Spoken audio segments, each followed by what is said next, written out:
ఇక బులెటిన్ లో డీటెయిల్ చూసుకుంటే తిరుమల శ్రీవారి లడ్డు ప్రసాదం తయారీలో వాడిన కల్తీ నెయ్యి వ్యవహారంలో టీటీడీ మాజీ చైర్మన్ వైవి సుబ్బారెడ్డి పాత్ర అనుమానాస్పదంగా ఉందని ప్రత్యేక దర్యాప్తు బృందం హైకోర్టుకు స్పష్టం చేసింది. నెయ్యి సరఫరా చేసిన కంపెనీల ఉత్పత్తులో కల్తీ జరిగినట్లు ప్రయోగశాల నివేదికలు స్పష్టం చేసినప్పటికీ సుబ్బారెడ్డి వాటిపై ఎలాంటి చర్యలు తీసుకోకపోగా తిరిగి సరఫరాకు అనుమతించారని సిట్ తన నివేదికలో పేర్కొంది. ఈ కేసు దర్యాప్తులో భాగంగా సుబ్బారెడ్డి ఆయన అర్థంగి స్వర్ణలతారెడ్డి బ్యాంకు ఖాతాల వివరాలను పరిశీలించాల్సి ఉందని వారి పిటిషన్ను కొట్టివేయాలని కోర్టును కోరింది.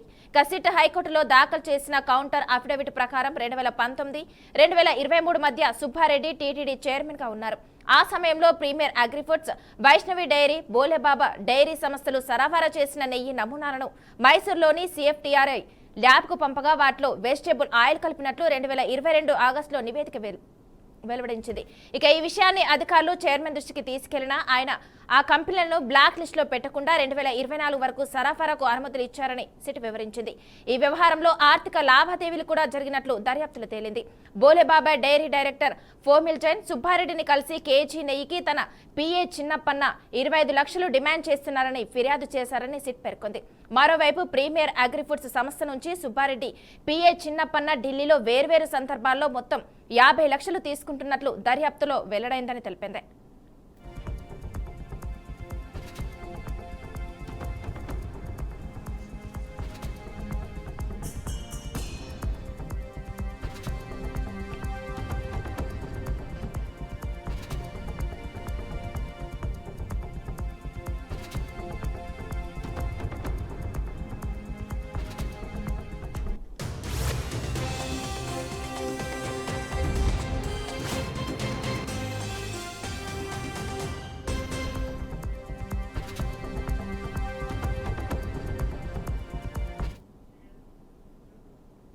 కల్తీ నెయ్యికి సంబంధించి మరింత సమాచారాన్ని మా ప్రతినిధి సుధీర్ అందిస్తారు. సుధీర్, చెప్పండి. అంతా ఏదైతే ఒక తిరుమల శ్రీవారి లడ్డు నెయ్యి కల్తీ కేసులో ఇప్పటికే అధికారులు దర్యాప్తును వేగవంతం చేస్తున్నారు. అయితే గతం చూసుకున్నట్టయితే ఎవరైతే మాజీ టీటీడీ చైర్మన్ వైవి సుబ్బారెడ్డి ఉన్నాడో వాళ్ళకి సంబంధించినటువంటి మాజీ పిఏ చిన్న అప్పన్నను కూడా అదుపులో తీసుకున్నటువంటి పరిస్థితి అవుతుంది. అయితే నిన్న తీసుకున్నట్టయితే ఈ యొక్క బోలేబాబా కంపెనీకి సంబంధించినటువంటి అజయ్ కుమార్ అనేటువంటి వ్యక్తిని కూడా అదుపులో తీసుకోవడం జరిగింది. ఎందుకంటే రకరకాల కెమికల్ ను బోలేబాబా కంపెనీకి విక్రయించిన అజయ్ కుమార్ శృంగతో కొన్ని కోట్ల రూపాయల కెమికల్ సరఫరా చేశారని, అందులో ఆదాయం కూడా అజయ్ కుమార్ పొందినట్టు కూడా నిర్ధారణ అయింది. అయితే 2020 నుంచి 2024 వరకు బోలేబాబా కంపెనీకి సరఫరా చేసింది అజయ్ అని కూడా స్పష్టం చేయడం జరిగింది. అయితే దీంట్లో తీసుకున్నట్లయితే ఎక్కువ ఈ యొక్క నెయ్యిని ట్యాంకర్ల ద్వారా తిరుమలకు తయారు చేసి పంపించేటువంటి బోలేబాబా కంపెనీ అజయ్ దీంట్లో కీలకమైనటువంటి పాత్ర పోషించారని కూడా వెలుగులోకి రావడం జరిగింది. అయితే ఈ యొక్క లడ్డు నెయ్యి కల్తీ కేసులో మాజీ చైర్మన్ అయినటువంటి వైవి సుబ్బారెడ్డి పాత్ర కూడా ఉందని సిట్ అధికారులు అనుమానిస్తున్నారు. ఏదైతే హైకోర్టు ఇచ్చినటువంటి ఇప్పటికే హైకోర్టు కీలక నివేదిక కూడా ఇవ్వడం జరిగింది. ఇక లడ్డూకి సంబంధించినటువంటి ఈ యొక్క కల్తీ విషయాన్ని తీసుకున్నట్టయితే దీనికి ఇప్పటికే చాలా వరకు అక్కడ ఉన్నటువంటి కంపెనీ వాళ్ళు కావచ్చు, అలాగే పోర్ట్లో ఉన్నటువంటి వాళ్ళు, టీటీడీ సంబంధించినటువంటి డిపోకి సంబంధించి ప్రతి ఒక్కరిని కూడా సిట్ అధికారులు ఇప్పటికే విచారణ వేగవంతం చేశారని చెప్పుకోవచ్చు. ఏదైతే మాజీ టీటీడీ చైర్మన్ వైవి సుబ్బారెడ్డి వ్యక్తిగత వ్యక్తి ఎవరైతే చిన్న అప్పన్న ఉన్నాడో ఇతన్ని అదుపులో తీసుకున్న తర్వాత పలు కీలకమైనటువంటి సమాచారాలు కూడా సేకరించారని కూడా చెప్పొచ్చు. అయితే తొందరలో ఈ వైవి సుబ్బారెడ్డి కూడా నోటీసులు జారీ చేసే అవకాశాలు అయితే కనిపిస్తున్నాయి. అయితే సుధీర్, చెప్పండి, 2022లోనే ఈ కల్తీ మద్యానికి సంబంధించి ల్యాబ్ రిపోర్ట్లు అయితే వచ్చాయి. 2024 వరకు కూడా ఈ కల్తీ నెయ్యి అనుమతించారు. దీన్ని ఏ విధంగా చూసుకోవచ్చు అంటారు? అప్పటి నుంచి ఇప్పటి వరకు ఎందుకు అనుమతులు ఇచ్చారు? ఎలాంటి చర్యలు తీసుకోకపోవడం వెనుక ఏముంది అసలు? ఈ ప్రధానమైనటువంటి ఈ రోజు వైవి సుబ్బారెడ్డి టీటీడీ మాజీ చైర్మన్ ఎక్స్ ఎంపీ అయినటువంటి వైవి సుబ్బారెడ్డిని ఈ రోజు నోటీసులు జారీ చేస్తున్నారు అనడానికి ప్రధానమైన కారణం ఏదైతే 2020 నుంచి 2024 వరకు ఈ యొక్క కంపెనీలు సరఫరా చేసేటువంటి సమయంలో ఇవి నాణ్యత లేదు అని పలు ఆరోపణలు వచ్చినప్పటికీ కంపెనీలను యథావిధంగా కొనసాగించారు తప్ప ల్యాబ్ రిపోర్ట్ వచ్చిన తర్వాత కూడా వాళ్ళ మీద ఎటువంటి యాక్షన్ కూడా తీసుకోలేదు. మైసూరులో ఉన్నటువంటి ఈ యొక్క ల్యాబ్ పంపించి దీనికి సంబంధించినటువంటి నివేదిక తీసుకునేటువంటి సమయంలో కూడా ఈ యొక్క కంపెనీలు ఏదైతే ఆరోపణలు ఎదుర్కొంటున్నాయో ఈ ఆరోపణలు ఎదుర్కొనే కంపెనీలని నిత్యం సరఫరా చేస్తున్నటువంటి పరిస్థితి అయితే ఉంది.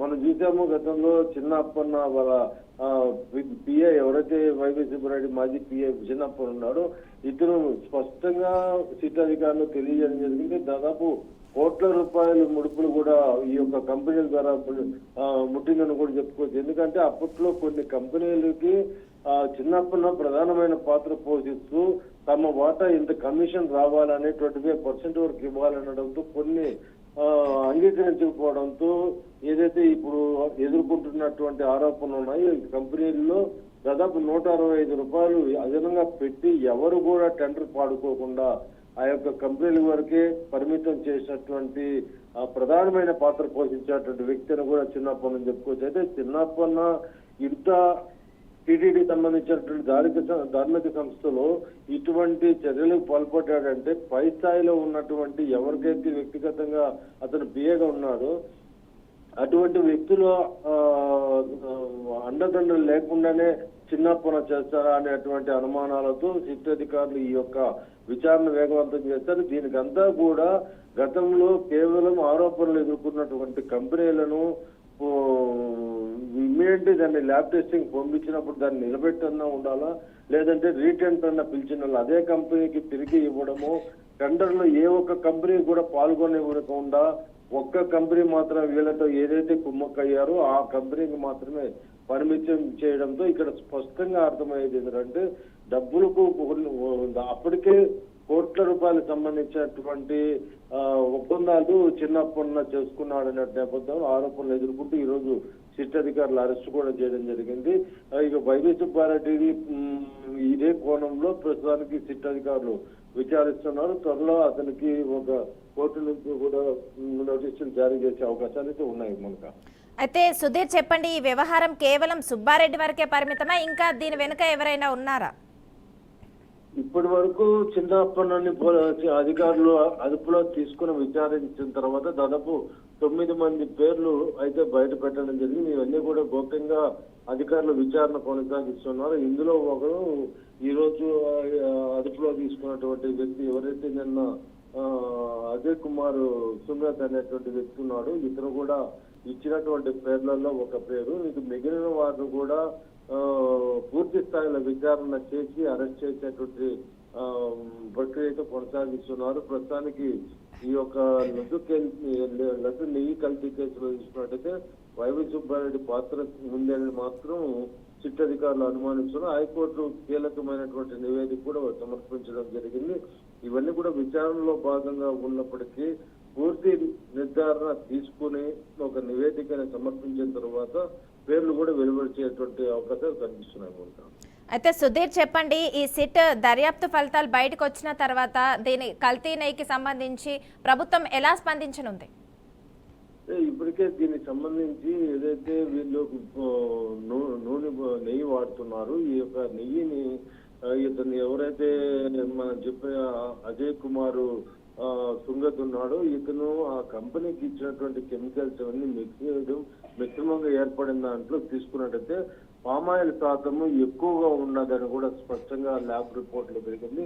ఈ పామాయిల్ ఉపయోగించి తక్కువ ధరకు ఉన్నటువంటి పామాయిల్ కెమికల్ తయారు చేసినటువంటి దాన్ని సరఫరా చేసి నెయ్యికి ఎంత ప్రాధాన్యత ఇస్తామో, నెయ్యి ఎంత రేటు ఉంటుందో ఆ యొక్క కోడ్ ప్రకారం డబ్బులు ఉంచుకుని కోట్ల రూపాయలు సంపాదించారనే స్వామివారికి సంబంధించినటువంటి సొత్తుని ఇంతమంది సంపాదించుకున్నారనేటువంటి విషయాలు అయితే స్పష్టంగా వెలుగులోకి వస్తుంది.